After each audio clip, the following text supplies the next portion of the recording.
So a huge welcome to you all. Thank you so much for coming here today. I'm sure there are plenty of other things you could be doing with your Saturday afternoon. This is important, and we're very, very excited about the lineup of speakers and panelists that we have here today. Professor Rupert Read, over here, who, by the way, has brought along a selection of his books over there on that table. And Rupert very kindly isn't charging any fee or expenses for today, so maybe buying a book is a way for you to show your thanks to him and your appreciation. We've also got Ruth Allen, co-founder of Climate Emergency Centres UK, and we have Catherine Ross, who's a trustee of Sustainable St Albans, where we are today. And Ruth and Catherine will both be illustrating, I think, some great examples of local community resilience and how to build that. So, who are Heart Community Group then? We are a Hertfordshire-wide community group, and we're all focused really on local community resilience, those three words.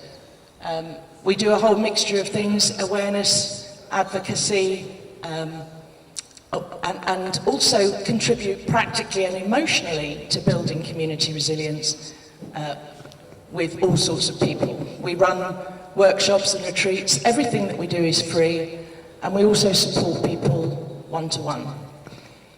We're really trying to build a network across the county of caring people who are learning from and with each other to adapt to what's coming.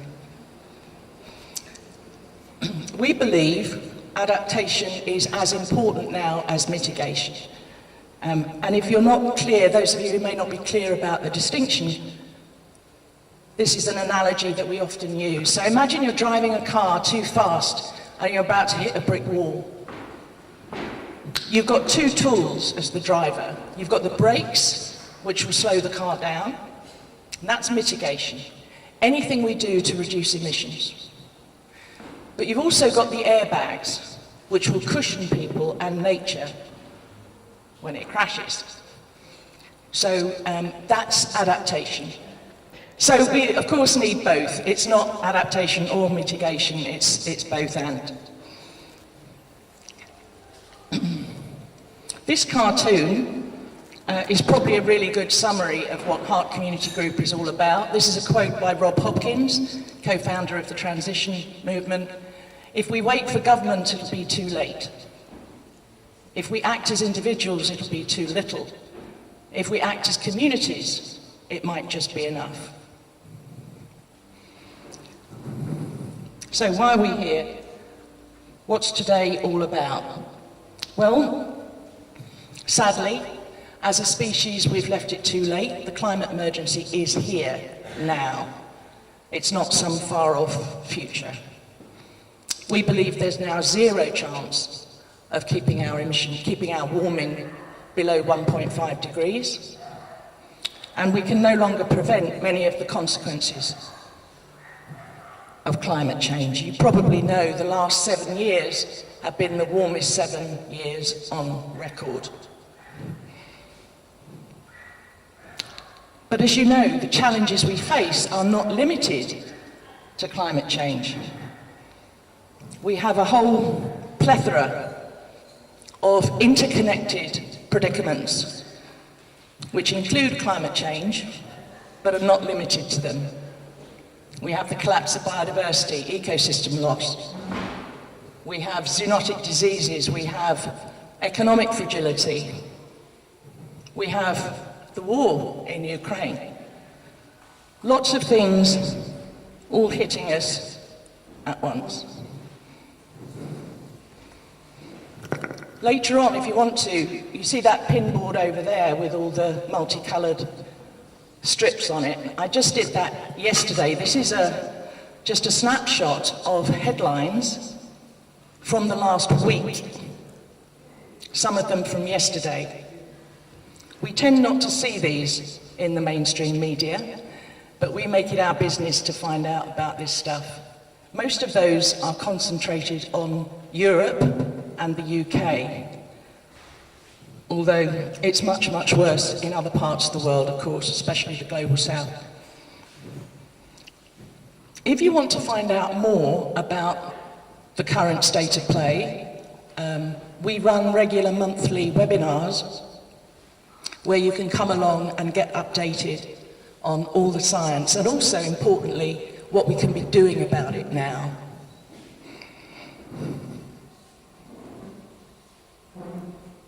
I love this quote from James Baldwin. "Not everything that is faced can be changed, but nothing can be changed until it is faced."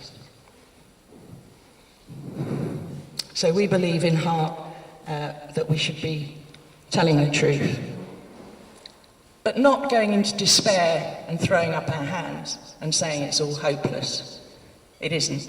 There's still a great deal that we can be doing to adapt, to prepare, to become more resilient, both as individuals and mostly as communities.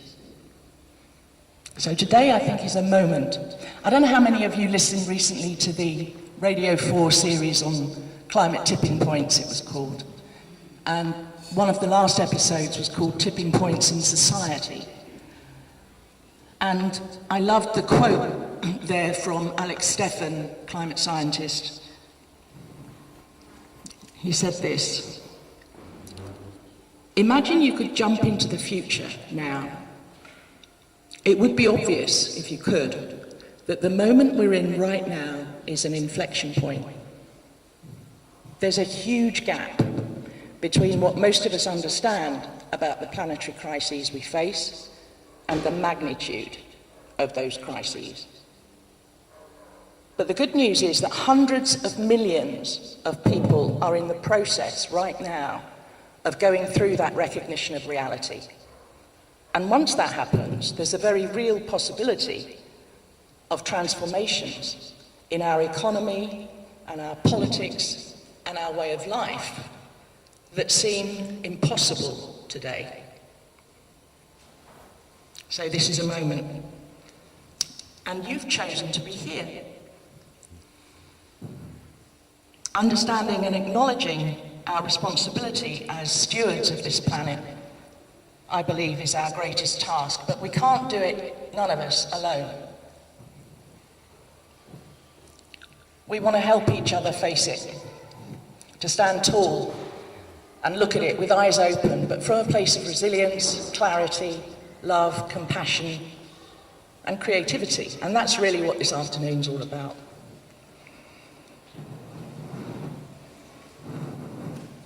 So what will we be doing today? We'll be listening from our expert speakers. We'll be talking, we'll be sharing ideas, we'll be connecting, swapping contact details. And towards the end of the afternoon, there will be a panel discussion up here, and we're delighted to say, as well as the speakers, we'll also be joined by Daisy Cooper, MP of St Albans, and the Deputy Leader of the Liberal Democrat Party. So throughout the afternoon, you may want to reflect on some real doozy questions you can be asking that panel later on. What will happen after today? We'll be sending you, in the coming days, next steps, ways that you can get involved if you want to, details for our upcoming Heart Community Group events. We've got a load of really great events coming up. We'll be sending you Emma's graphical recording of the day and also Brian's film of the day.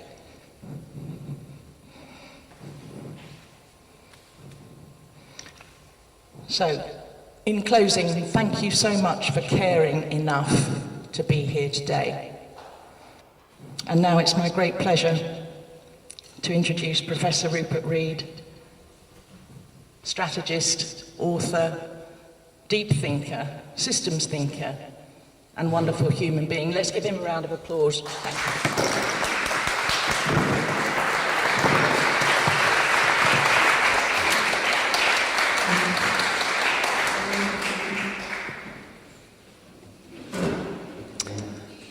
What if I were to say to you, hopeful. Be stubbornly optimistic. It's not too late. We've got the Paris Agreement. Governments are getting on side. Businesses are getting on side. It's 5 minutes to midnight. There's everything to play for. Let's all pull together. We can do this. Nothing really bad is going to happen. Everything's going to be okay. In fact, we've got this brilliant technology lined up, which is going to pull untold amounts of carbon down from the atmosphere. So really, nothing very bad has happened yet, because anything bad that has happened, we can undo that. We can draw it all down. Everything's going to be fine. Would you believe me?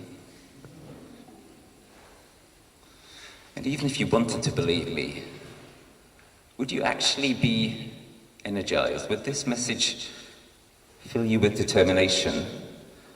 Would it make you more capable of acting? What if I were to say to you, it's over. We're fucked. We're doomed. There's nothing we can do. We've left it too late. Governments have completely done it in. There's nothing we can do. It's the end days. It's the end game.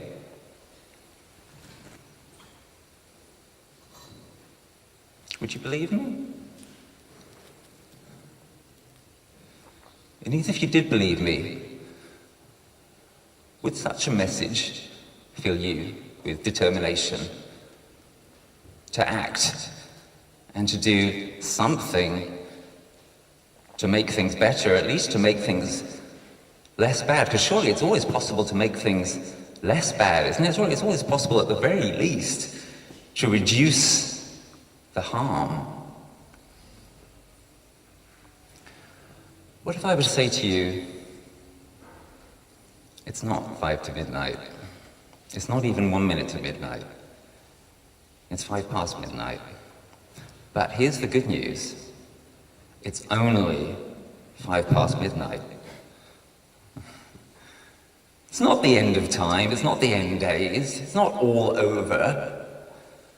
There's no proof that we're actually doomed. There's no proof that human beings are going to go extinct, or that there won't be any future civilization. You have been very badly let down. We are no longer in the safe zone. That's true. We are in the age of consequences. Very bad things are happening already. Worse things are going to carry on happening for a long time. The 1.5 degrees that the 5 to midnight people keep talking about, that is gone. We were told that we need to stay below 1.5 degrees to stay safe. We're not safe any longer. You've been let down. Your trust has been betrayed. We cannot trust our leaders to lead us through this. We may have to do it ourselves. What if I was to say something like that to you? Would you believe me? Yeah. And perhaps even more important, would it be a platform from which you could develop some agency, some sense of what we can do together, some sense of, based on reality, based on a hard look into reality, what we can do together in this situation to deal with this terrible, unprecedented crisis that our so-called leaders have dropped us into? Would that give you some sense of a potential collective agency and perhaps of determination to do what we can? Yeah. Good, because that's what I'm going to be telling you. That's where we are. It's 5 past midnight, but the good news is it's only 5 past midnight. The Pollyanna people, the 5 to midnight people say, it's not too late. The doommongers say, it's too late. But neither side asks the requisite question, too late for what? And not too late for what? So there are plenty of things it is now too late for. Yeah, that's true. It is too late for a smooth transition. We are in for a very bumpy ride. It is too late, tragically and appallingly, to stay in the safe zone, to stay below 1.5 degrees. It is too late to trust that others are going to sort this out for us. It is too late to outsource this to the so-called leaders. And in fact, even some of the scientists have let us down because they've been pretending that everything is going to be fine and the process can be trusted. And actually, it's too late for that. But there are many things also that it is not too late for. It is not too late for there to be a human civilization that can be sustained. It is probably not too late for us to transform this civilization into a better one without enduring collapse. It is probably not too late to stop us going over 2 degrees of global overheat, which will be a lot better than not stopping ourselves from going over 2 degrees of global overheat. It is not too late, it is never too late to reduce harm. It is never too late to do the right thing, regardless of outcome. We can't control the outcome, but we can control how we act, we can control how we behave towards each other, we can control what we attempt to do, what we aim for. It's never too late to do the right thing. It's never too late to preserve our dignity. It's never too late to work together for a better future, or if not a better future, at least a less bad future than will otherwise come if we don't act together. So whenever you hear anybody say, it's too late, or it's not too late, make sure they specify for what, because that's where the real questions begin, and that's where the real work begins. Letting go, sometimes very painfully, of the things it is too late for, and striving with determination together for the things it's not too late for. So that is where we're at, and that is why we're here today.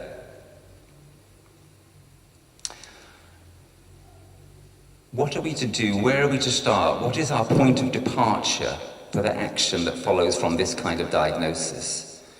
From the painful work of accepting the 5 past midnight truth. People sometimes say to me, Rupert, what can I as an individual do? And I say, don't be an individual. Individual action alone is going to be too little. It's important, but it's not important enough. It's not enough. Work on the micro level alone is no way it's going to be enough. But what about the macro level, the level of states? Hugely important, right? Much that we can do with our vote. For example, this Conservative cabal has to go. Encouraging news from the by-elections the other night. We need also to have many more votes for politicians such as Greens who really do take this issue, the determinative issue of our time, seriously. And all other politicians of good faith who are serious about putting this front and centre. Of course, what happens in politics, in democratic processes, in governments is important. But is it enough? Well, remember the centerpiece of what I said a few minutes ago. Politics as usual is exactly what has let us down and continues to let us down. We were told that if we stayed below 1.5 degrees, we would be in the safe zone. We are not going to stay below 1.5 degrees. How do I know? I'm an IPCC expert reviewer, and as you may have heard in the recent IPCC reports, they said, we need, quote, deep and immediate cuts worldwide to stay below the 1.5 degrees target. And when they were asked what they meant by immediate, they said, starting this year. What is happening this year? Britain, we still have the COP presidency. We're ramping up fossil fuel production. America is ramping up fossil fuel production. Biden has given more licenses for new fossil fuel production than Trump did. Russia, unsurprisingly, is ramping up fossil fuel production. Some European countries are making some encouraging moves to move away from their fossil fuel dependency. but it's nowhere near enough. Deep and immediate cuts worldwide are no more going to occur than Trump and Boris Johnson are going to convert overnight to Buddhism. That is the reality of the situation.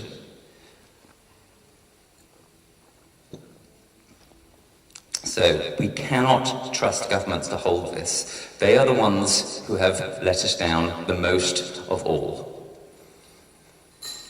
And what that means is that, of course, it's absolutely important that we work at the political level, we work on policymakers, we work, some of us, to become elected politicians ourselves. It's very important we use our vote widely. It's very important we participate in politics much more widely and deeply than that. Politics is not about voting alone. But to expect that states alone are going to sort this is, well, it's the old definition of insanity, isn't it? It's doing the same thing over and over again and hoping for different results.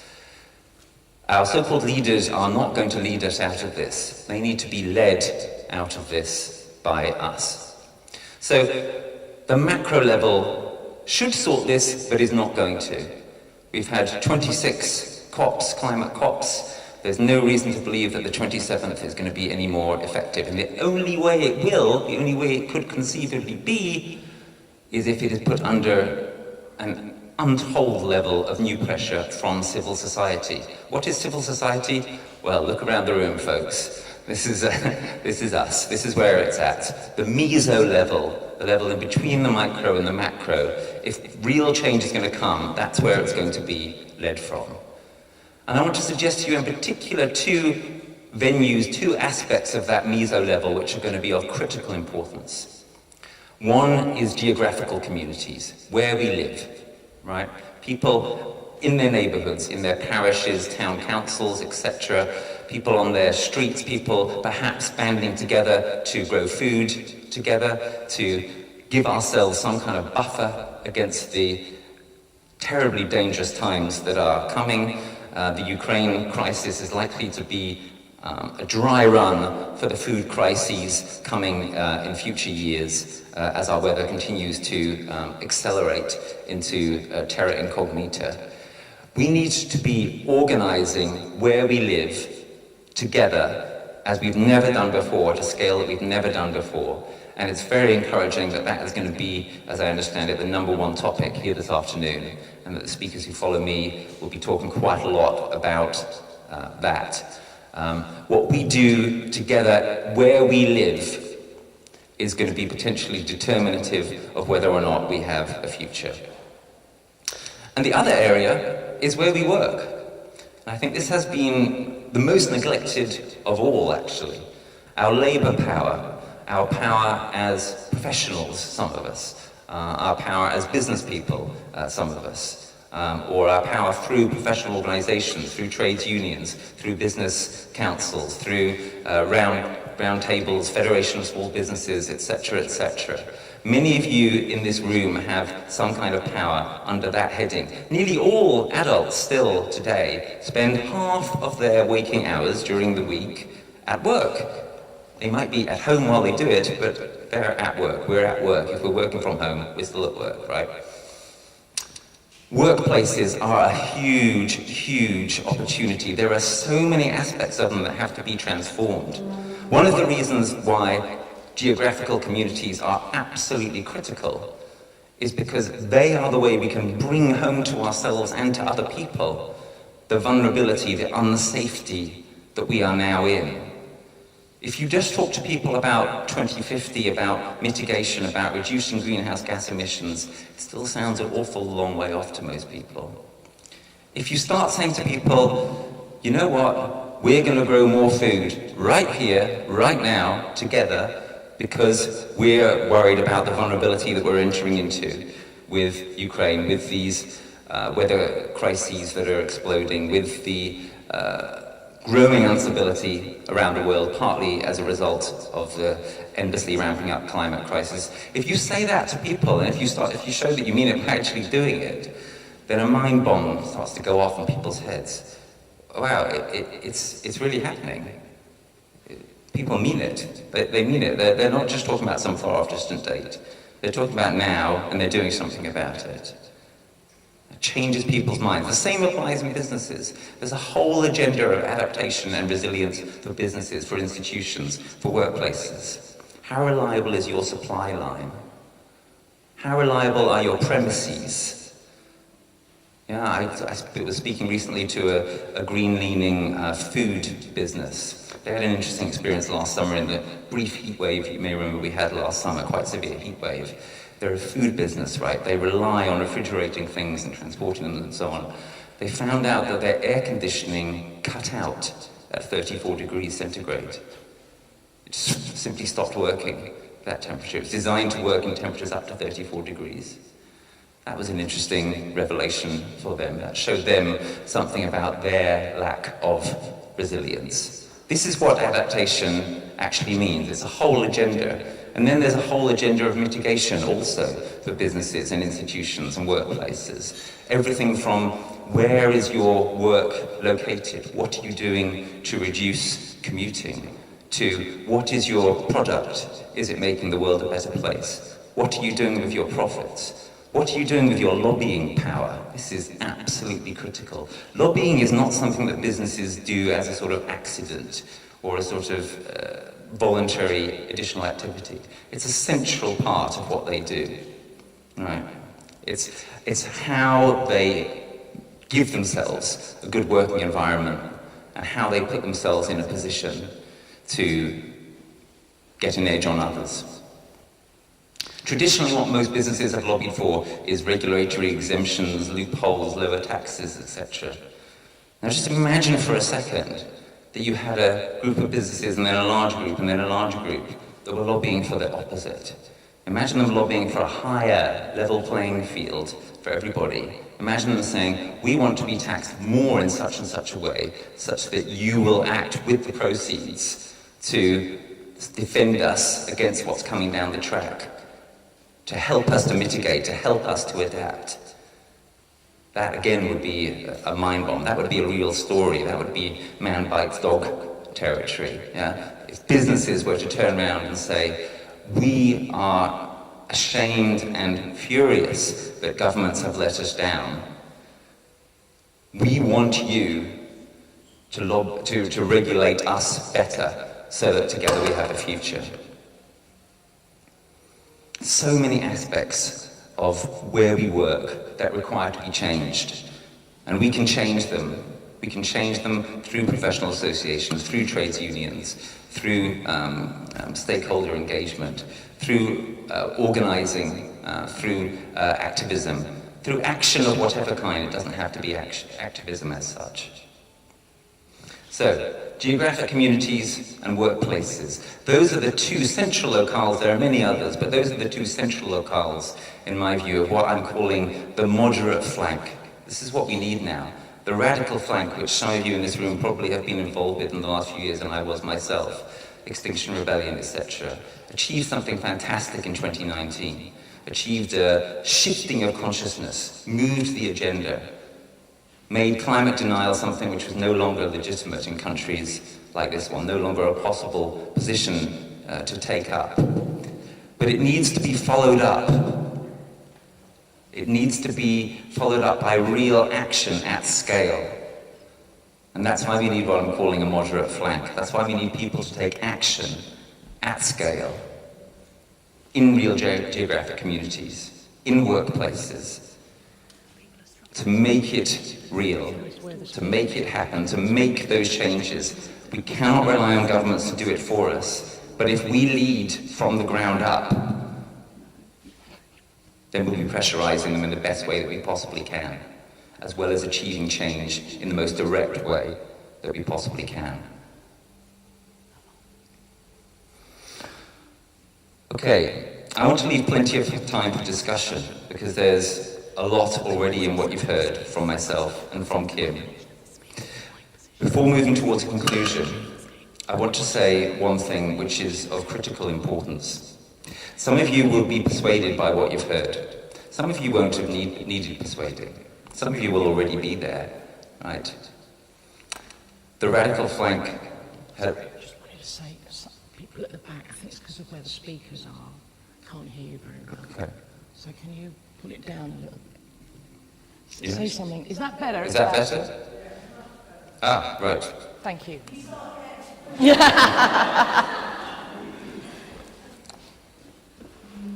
The radical flank, as I say, has moved the agenda. It's made space for there to be a moderate flank of the kind that I've just outlined. Many of you will already be feeling it. The 5 past midnight story is, I would argue, our best basis for encouraging more people to feel it and to really understand and to really take it in and to really be determined and motivated to make the changes that are necessary. But if you need further reason to take the kind of action that I've started to sketch here and that you'll hear more about as this afternoon progresses, then I want you to consider the following. I want you to consider where we may be at in about a generation's time, in about 20 years' time. And there are various possible futures depending on what people like us do. In some of these futures, things will be kind of okay, we'll be muddling through. In other of these futures, things will be very dire. We don't have full control over whether either of these things happen. We can try to influence things in the direction of one or the other. What we do, as I started out by saying, have control over whether we try to move things in one of those directions or the other. And there's something else that will be happening in about 20 years' time, which is that the younger generation will be coming to us, and they'll be looking for a new kind of reckoning themselves. And if things are very dire, they'll be asking you, what did you do while there was still time? And if things are not so bad, they'll be asking you, how did you help to execute this very difficult transition? And whichever of those futures we're in, you want to be able to turn around and look them in the eye and say that you did all that you could.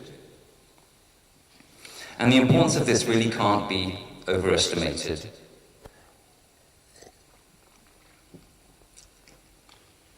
The only thing that our children and our nephews and nieces and our grandchildren are going to be asking us in 20 years' time is, what did you do while there was still time? Or how did you help to make that transition? They won't be interested in anything else. Most of the minutiae of present-day politics, for example, they will have no interest in whatsoever. They will only be interested in this question. And you will either be in a position where you will be feeling ashamed of the inadequacy of your answer, or you'll be in a better position. So that's really what, if you've got any doubt about whether or not to throw yourself into the kind of action that I'm talking about, if you're not doing so already, and if you are doing so already, to take it to the next level, to consider what more you can do by way of putting your body on the line, or putting your money on the line, or putting your time, your commitment, your energy on the line. When you're coming to ask yourself about that, consider whether you are determined to be in a position to not feel ashamed in front of the younger generation. And the alternative is pretty great, actually. The alternative is that win or lose, whether things are really shit or whether they're kind of okay, you'll be able to feel proud. Wouldn't that be just great? To be able to look them in the eye, put your hand on your heart and say, I really did what I could. Whether things are quite good or very shit, wouldn't that be great? To be able to be proud. So what are we waiting for? Thank you.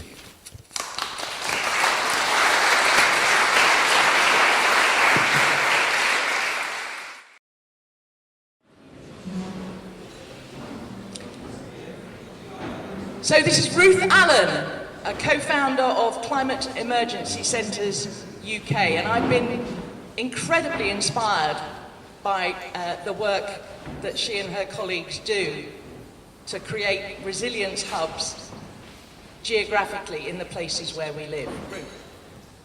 Thank you. Thanks, Kim. Hi, everyone. I'm not actually from Hertfordshire. I'm from Hampshire. I met Kim through I think it was the South East Climate Alliance, wasn't it?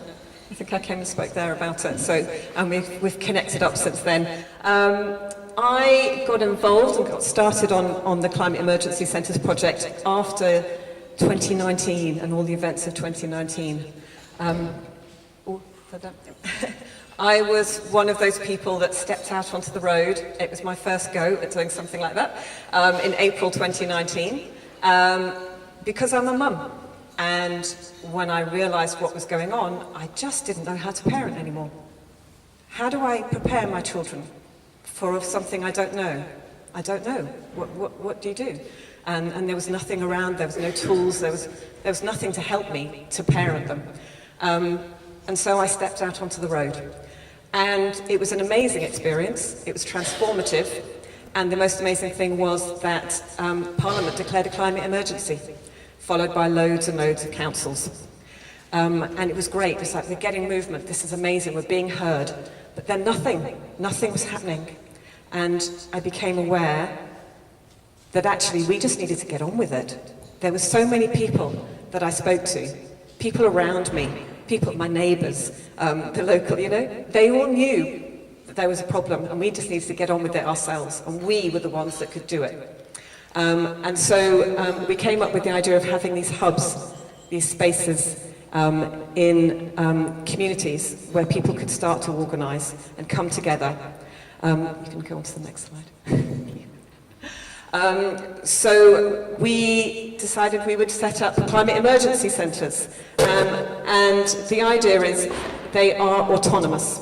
So, because every community is unique, every community is individual, and every community has got its own strengths, its own ideas, and we wanted all of those. So, every centre is autonomous, they name themselves all sorts of wonderful things. And the only three things really it's about is that they all have a solutions focus, that we are looking at people and planet. This isn't, as Rupert and Kim spoke about, this isn't just about the climate, this is about everything. There are multiple crises going on, and we already know that, we're all feeling it. When I speak to anybody, they may not see it purely as climate, they may not see it purely as social, but they see those things, they're feeling it. And so we need to be dealing with all of that. If we're going to get anywhere, we need to be focusing on all of that. The second thing is that they're local and inclusive. So it's about reconnecting. Somebody mentioned Thatcher earlier. I think we kind of really started to feel that individualisation, didn't we? We lost lots of community spaces around austerity, and so we've just become more and more, we've just withdrawn more and more into our own individual homes and have less and less of that space where we're together. So having a space where we could come and connect and bring what we've got. So it wasn't about everybody do what we've decided we think should happen. What have you got? What do you think? Just bring it. And the third thing is that it's an active part of a wider network. So the idea was that we had all these community hubs bringing their unique ideas and solutions and creativity, but they could then share them and connect with each other and support each other to grow. So that we could get a sort of amplification and acceleration of the positive things that came out of each hub as it sort of shared through the network. Okay, yep. And it is starting to grow. We set up in 2020, there's now, I think, coming up to 20 physical spaces, and there's a lot of other teams setting up at the moment. So Guildford is close to me. And they're amazing. They've done a lot of brilliant work, as is Godalming. But yeah, so there's spaces all over the place now. And the brilliant thing was there was an event that Guildford put on, which included all the sort of hubs around the Guildford area, so Staines, Godalming, Dorking, Elmbridge, and Guildford all spoke about what they were doing in their individual hubs. And they were all unique, and they were all different. It was really inspiring to hear it. Actually, to hear it, they got quite emotional. Yeah. The key thing about the Climate Emergency Centre project was that there's a handbook. So the handbook it's just literally a step-by-step guide. How to. So you look at something and go, I can't do this. What's involved? How do I do this? there's a handbook that tells you. So the first step of the handbook is to get into those working groups and look at these particular areas, and then it takes you to the next step and the next step.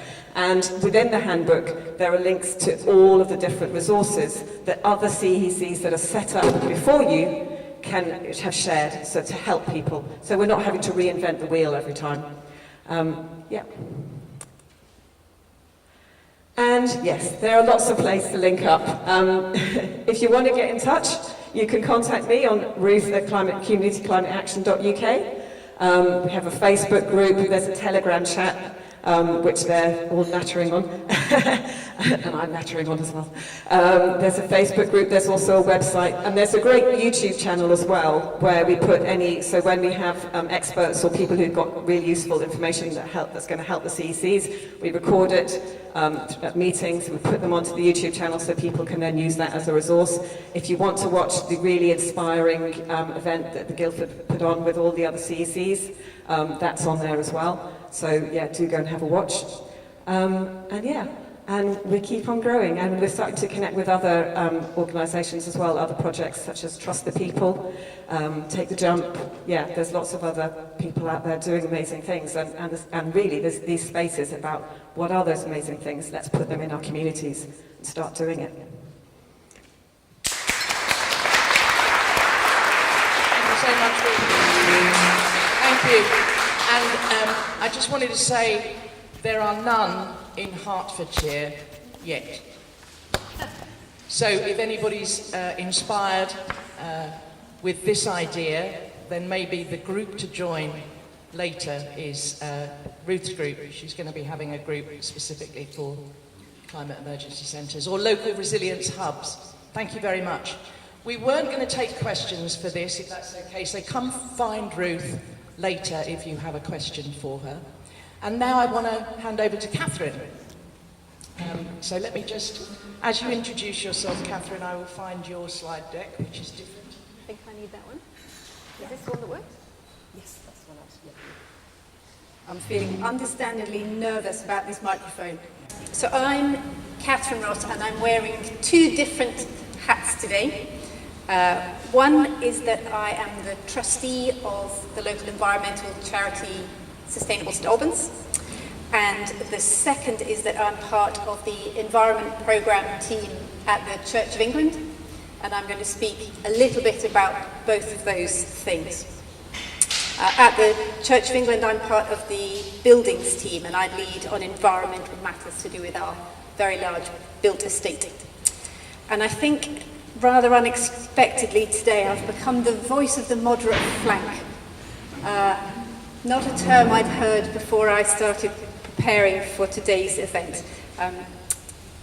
Sustainable St Albans and myself, we're environmental practivists rather than activists.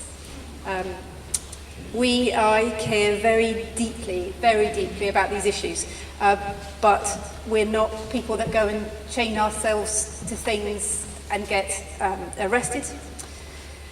We work with the systems that we have, trying to engage people, trying to ensure that they take action. These activist-practivist discussions are very real. They're very real in my household because my eldest daughter has become involved at times with XR Youth, and so those very discussions have taken place across our dining table.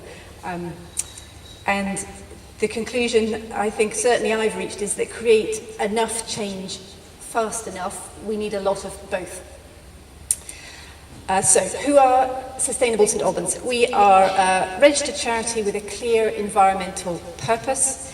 We're best known in this area for running the Sustainability Festival every year, where we coordinate around 100 different events run by lots and lots and lots of different groups in the district, and we coordinate that and pull it into a programme so that we have a vibrant festival, all focused around sustainability once a year. But we also have a wide range of year-round projects, and I'll touch on a few of those as I go along. We are constantly trying to find the right balance between recognising the seriousness of the crises that we face for climate and for nature, but trying to find ways to respond in positive, practical, action-oriented, community-led ways that engage people and make them want to take action, not disengage from the issues. We are non-political and almost entirely non-campaigning. We're volunteer-run, no permanent staff yet. And Rob Hopkins earlier was mentioned with that wonderful cartoon and that quote saying, if we act as a community, we might just have time. So we are part of that transition network, of which there are well over 1,000 different transition initiatives around the world. I think that's where I say next slide, please. So, Sustainable St Albans, we are primarily focused on climate mitigation, on carbon cutting. For example, we ask people to sign up and take one of these 16 high impact steps shown here from the UN-endorsed Count Us In framework. But we're not here talking about mitigation really today. So talk to me about it later and pick up one of our action cards, which are on the table over here. Whilst we generally pour our energy and motivation into climate mitigation, stopping carbon emissions rather than adaptation, we totally understand the reality that society needs both, and that they need both at speed and at scale. Creating resilient communities helps with both. The kind of actions which reduce our carbon footprint, like shopping locally, growing food locally, creating local energy, repairing things as a community, sharing things as a community, all of these things are good for cutting our carbon and also good for increasing our strength to survive the shocks that we know are coming.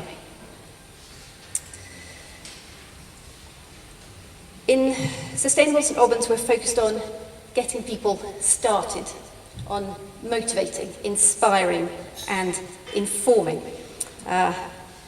I guess in Rupert's language, we ourselves are members of the moderate flank who have already stepped up, and we're trying to seek to engage more members of that moderate flank to join in and to do more. Perhaps there'll be people here who've done the couch to 5K to get themselves running, and I think in some ways we're a little bit like that, but for carbon footprint. This picture here is from one of our sustainable markets, which I think are a great example of what can be done as a community. Whilst we coordinate it, every one of the groups that comes along to our markets is a separate organisation.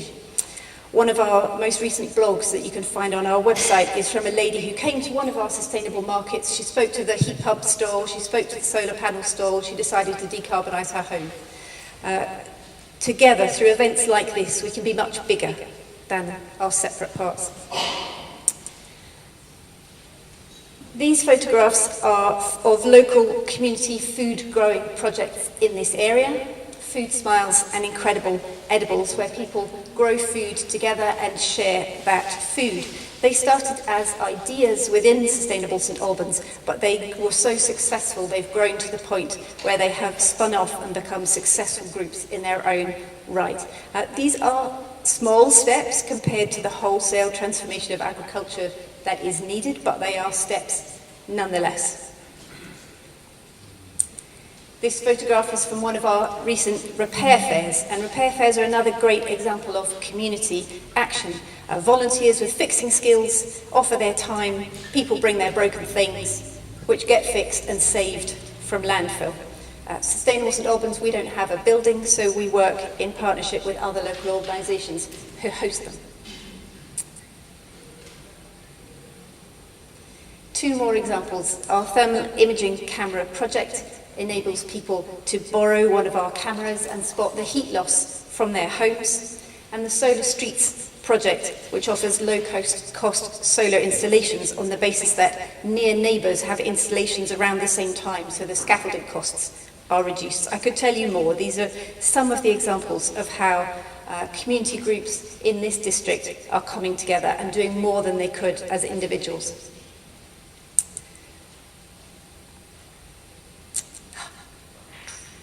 Right. It's very important, I think, for me to say that we're just one part of the local ecosystem, and I'm sure there are many other parts of that local ecosystem in the room today. I've put a few of the logos up here, but there are so many more groups than this. There are local groups in this area focused on nature, on food, on carbon cutting. There are ones at the activist end, the campaigning end, the practical end. If you want to get involved locally, you will be able to find your tribe. And this doesn't even touch on the local businesses, the schools, the faith groups, all of which are playing their part. And I also haven't included here St Albans Council, which has itself declared a climate emergency and has a sustainability and climate crisis action plan. Right, with my other hat on. So my second perspective is from my world of work. I'm part of the Church of England Environment Programme team. And the vast majority of the work of that programme is on climate mitigation, trying to cut our own carbon impact. Just this week, we launched our route map to net zero carbon by 2030. We have a built estate of about 32,000 buildings, and the majority of those are listed, so this is a challenge. But we do some work on climate resilience and adaptation, and that's what I'm going to touch on today. There are three reasons why places of worship need to be thinking deeply and hard about climate resilience. The first of those is that our buildings themselves need to adapt. These photographs here you might not be able to see at the back, but they are of a flooded church that was flooded for the fourth time when Storm Dennis came through. Our buildings are often solidly built, and when maintained well, they have, many of them, withstood the weather for centuries. But climate change is coming, weather events are becoming more extreme, and the buildings can become vulnerable. They need to be protected themselves. To give you a sense of the scale of that, 1,010 of our churches are within 10 metres of a flood warning area already, and 2,384 are within 100 metres of a flood warning area. We cannot be complacent. The second reason I think that places of worship should really be engaging with climate resilience and climate adaptation is that by planning ahead, we can offer practical support to our communities when extreme weather events come. Places of worship can offer warm rooms on cold winter days, especially to people who can't afford to heat their homes. They can offer cool spaces during heat waves, because often the high thermal mass of our buildings mean that they're cooler inside. And we can act as flood relief centres. But that requires planning ahead and very practical thought about things like, when 400 members of our local community come and take refuge in the church because the village is flooded, as has happened, where will the portaloos come from? How will we cook for those people? Where will the beds come from? Planning ahead about very practical ways to support the community. And the third reason, which is outside of my normal sphere of thinking about our built estate, are the deeper issues around the fear, the loss, the grief that people feel as they tackle and understand these issues, and finding ways to come through that to places of hope. And places of worship can be, they aren't always, but they can be the places where those conversations that are so needed can take place. There are also questions that faith organisations can have a voice on about what kind of society we want to be as this change comes. As the global south becomes unlivable and 2 billion people seek safe places to live, do we want to be the kind of society that puts the walls up or opens our arms? Issues around climate justice, and there are so many difficult issues around that. Those are things that faith organisations can have a voice on in the public square.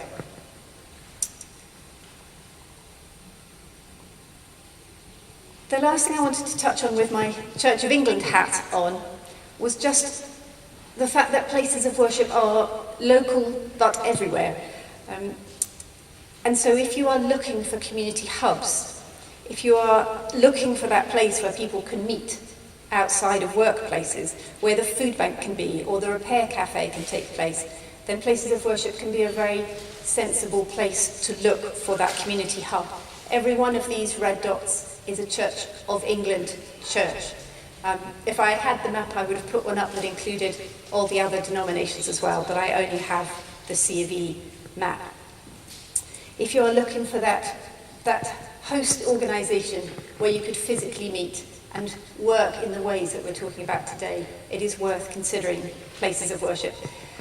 But the clergy, the other faith leaders of your local places of worship don't all understand these issues yet.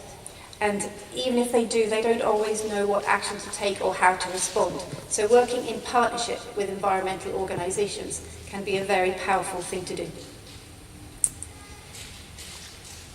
Finally, and back with my green hat on, a final thought, which is just that more resilient communities are better places to live. So let's do these things just to make our communities better places to live. This photograph is from one of our playing out streets. It's an altogether positive and very simple project where roads are closed regularly, children come out and play, neighbours speak to each other, and no cars go up and down for a little while. This is building resilience in a very gentle and very positive way. If any of those issues light your fire, there's going to be a table over here talking about community and faith groups. Please do come and join us there, and please do pick up one of the action cards before you leave today. Thank you, brilliant.